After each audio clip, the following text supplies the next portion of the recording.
Okay. We're approaching the castle used in the film Monty Python's The Holy Grail. I don't remember all the songs. Dun, dun, dun, dun, dun, dun, dun, dun, dun, dun, dun, dun, dun. There you go. Funny. No. I can't do the clappy clappy and the drivey drivey. Keep doing the drivey drivey. I'll do the clappy clappy. Exit only. I'll follow this. I'm going right up to the gate. I punched you a second time. You English big dog. Watch out, English big dogs. Oh, little puppy. Oh, He's English. an old man. There's an English big dog. Oh, good job. Excuse me, puppy. And we're done. Oh, wait. Don't turn off. Don't turn off. Okay. Huh? And Oh, Oh, my kind God. of oldie. Josh, you have to get your backpack because I had the thing that passes it, right? yeah. Where is your backpack? He's got it. What a puppet. Oh. Hi, big guy. I have brown pants just like you. Oh my goodness. Oh my goodness. Oh my goodness. It's a puppy. Oh, the big guy. Oh. Oh. Oh. Hi. Hi there. Hi there. Hi, yeah. Yeah. I don't have any treats. Wanna go to the castle? You wanna go to the castle? Mine are... Oh, I got my glasses. Oh, look, some money. There's some money. Here's some money. Yeah, you're such a good boy. You're such a good boy. Oh, look at that tail. Look at those legs. Oh.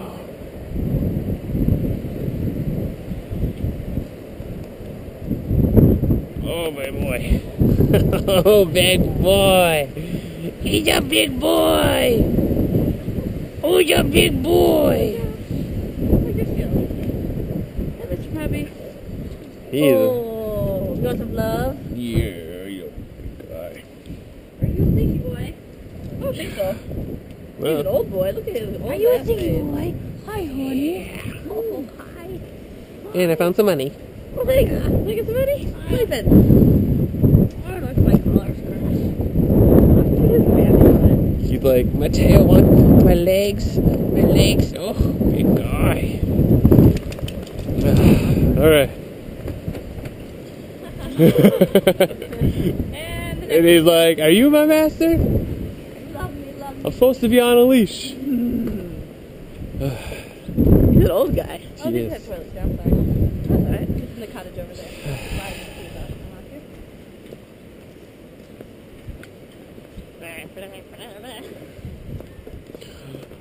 What's your favorite color? Blue. No, yellow. Oh, these socks suck. I might just throw them down because they keep falling down.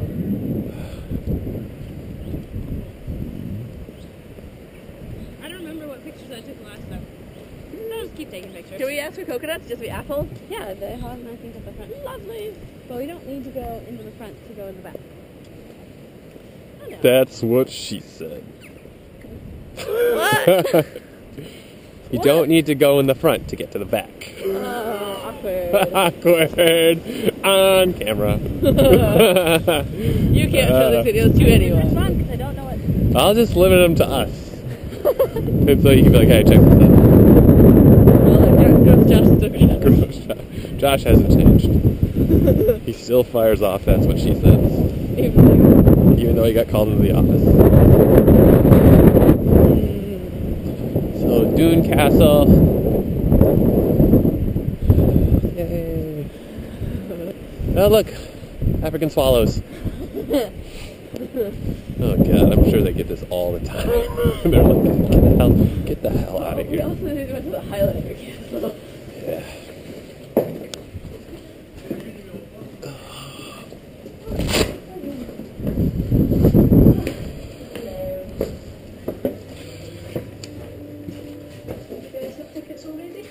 Yeah, that's great. I have this one. I could open it. There you are. Thank you. You guys have the Explorers. Oh yeah, we didn't go into. I think we made it. It's the 17th. It's the 18th. So we'll see if it works. No, I'm sorry, it's expired. Oh. So it's $5.50 to go into the castle. Okay. Or we can just go on the outside. The back wall is probably what you want to see. Okay. Is it Monty Python and stuff? Yeah. We've got the Monty Python audio guide which takes you all around the castle. Gives Okay, you lots of notes. Yeah, that's what the gentleman said. Sure. It's really good. Yeah. Okay, so 2 adult tickets. Mhm. So that's £11 please. Or $5.50 each.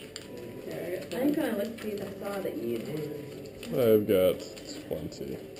I got it. I gave all my change.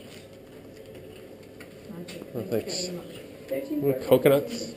Yeah, we've got them too. Awesome. Oh, ridiculous. Indeed. Yeah. They get used all the time. those Yeah. coconuts. Sure I do. Sure. There's this thing coming up the steps inside that you must get this all the time. So that's for you. Thank you. And I'll get some oranges and coconuts for you. Yay! There's the... And they rejoiced. Wear these around your neck so they don't drop on the stone. Okay. Press the green button to start. And just follow the numbers around the castle. But you don't need to go in order. Okay, thank you. It's not that type of tour. Thank you. There we go, and I'll get those coconuts. Thank you. There you are. Here you go. They're like, what? Headset on. Thank you. Okay, we'll see you in a bit. Oh, yeah. Thank you again.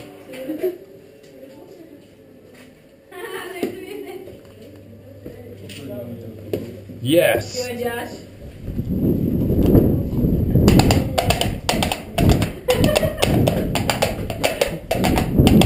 Where do you want to go?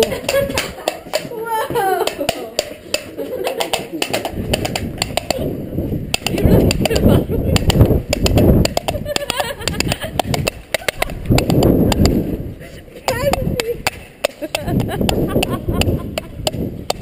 Everybody together.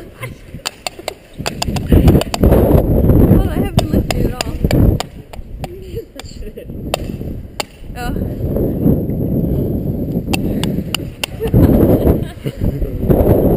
There you go.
I'll follow you around, Mary.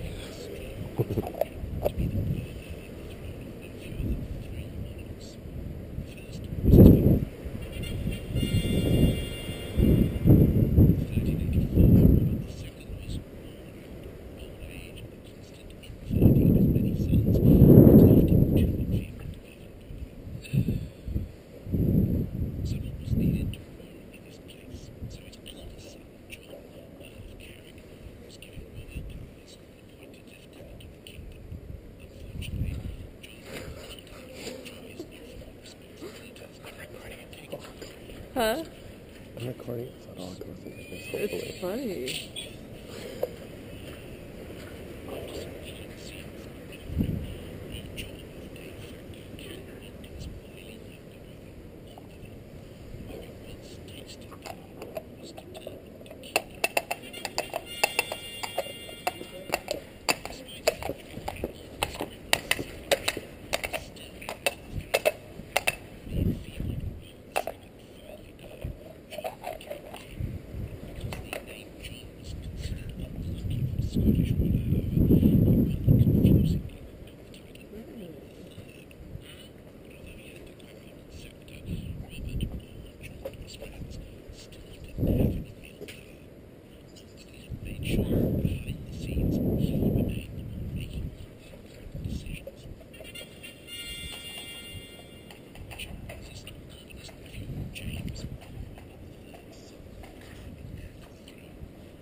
Concerned about his child's safety, the king packed him off to France, but on the way James was captured by pirates.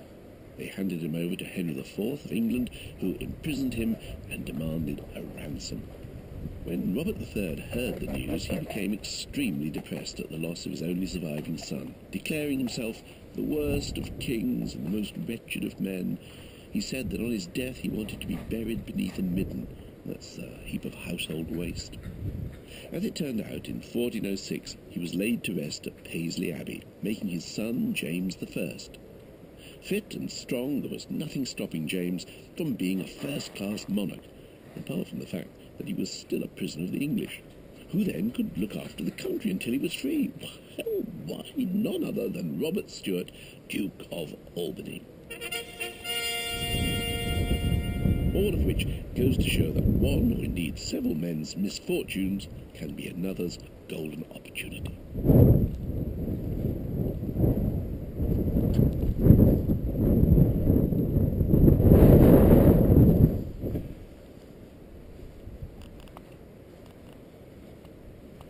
Look up at the kitchen tower. Now imagine you're locked in a chamber on the top floor. How would you escape? In 1746, Jacobite forces defeated the government army at the Battle of Falkirk. 150 of the prisoners taken that day were held at Doon. Among them was John Home, a volunteer soldier with artistic leanings, and the Reverend Witherspoon, a Presbyterian minister, who was opposed to the Jacobite cause. Desperate to get away on a cold, moonlit evening, they barricaded themselves inside their chamber, knotted bed sheets together to make a rope, before climbing down from their cell. They were followed safely by two of their companions. The fifth man, however, was rather a portly customer, and when he reached the bottom, his extra weight broke the rope. They shouted to the sixth man to hang on, but he continued descending, and when he got to where the rope was broken, he jumped, landing on top of his fellow escapees with enough force to break his ankle. John Home gave the injured man a piggyback as far as the Alloway Road, then told him to get off and hop till they reached a nearby farmhouse. Borrowed from a friendly farmer, they reached the village of Alloway, and from there travelled across the further port to the anchored warship Vulture and safety. You'd think after all that, Home and Witherspoon might have retired to simple lives of obscurity, but their respective futures proved even more eventful. John Home became a very famous poet and dramatist, while the Reverend Witherspoon travelled to America. There he became friends with George Washington and signed the Declaration of Independence.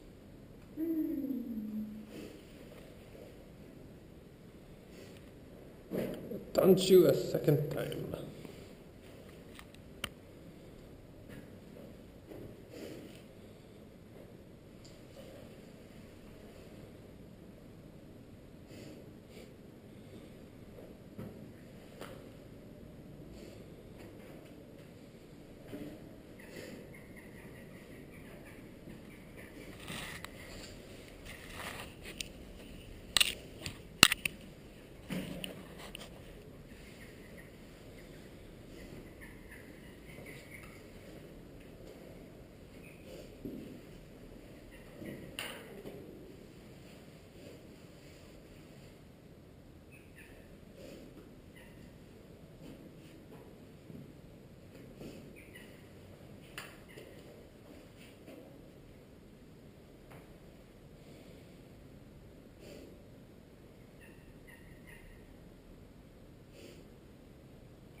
This is the servery, where a procession of bustling servants carried the plates of food through to the great hall.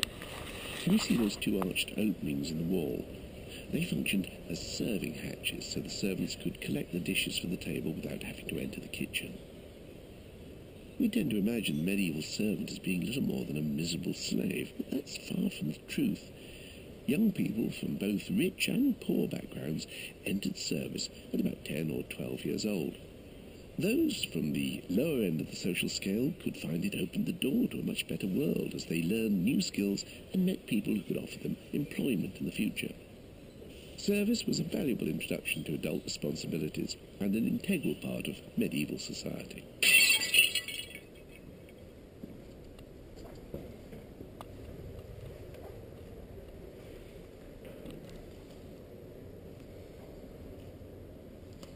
We're in the kitchen.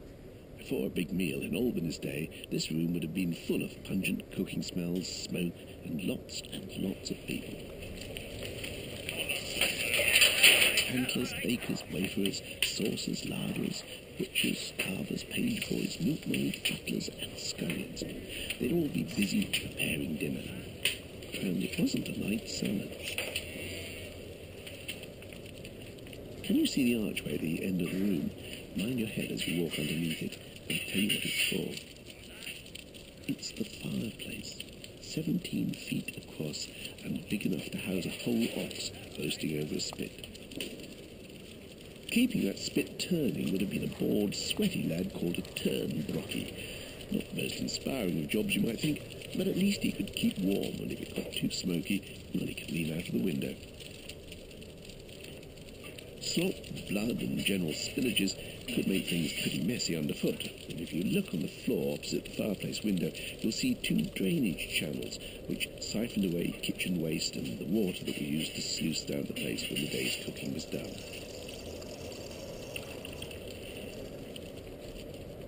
As well as cooking food, the fireplace helped to preserve it, as meat and fish were hung in the flue to be smoked. The heat meant it was also the ideal place to keep salt, a vital preservative that was only useful if it was dry. Now, walk out of the fireplace and straight ahead to the large window at the other end of the room. Can you see all those deep grooves cut in the stone to the left of the window? They were made by the kitchen staff, sharpening their various knives, and are the only trace that remains of a whole range of equipment used by medieval cooks. There were flesh hooks for pulling meat out of cauldrons, bake stones for preparing oat cakes, pestles and mortars for grinding spices, and the usual gridirons, ladles, pots and pans. I don't know about you, but I'm feeling a bit peckish. If you've seen the film Monty Python and the Holy Grail, you might find this room a bit familiar. To hear more, press the green button.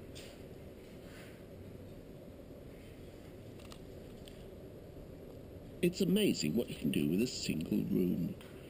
Open the door! Open the door! In the name of King Arthur, open the door!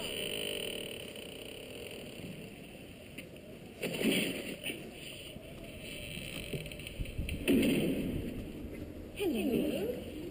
Welcome, gentle sunlight. Welcome to the castle entry. It all happened in this room, believe it or not. The huge fireplace was the bedroom in which Sir Galahad was examined by two nubile lady doctors. They're doctors? They have a basic medical training, yes. Oh, Countess Thomas, you must try to read. Dr. Piglet, Dr. Winston, practice your art. The kitchen was also the room Sir Galahad accidentally